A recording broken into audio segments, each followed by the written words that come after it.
Hello everyone, welcome back to the channel. In this video, we will take a look at how to add and remove from cart in Pandabuy. Now don't forget to hit that like and subscribe and hit the notification bell so you're updated whenever we upload a new video.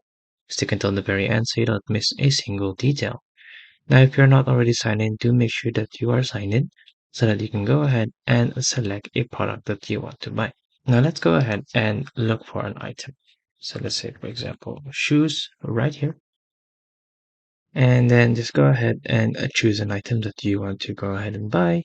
So say, for example, let's choose the first image that we get, which is this one right here. Now go ahead and read through the descriptions.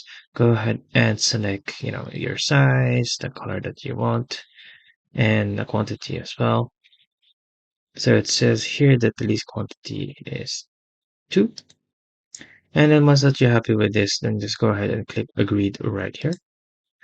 Now what we're going to be doing is we're going to be adding this into our cart itself. Now you should get a notification up here saying that it has been added.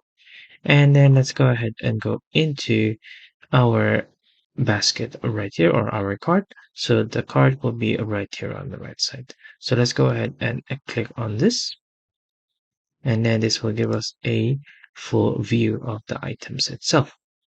Now for us to remove this from our basket or from our cart, what we need to do is to go ahead and select the product itself.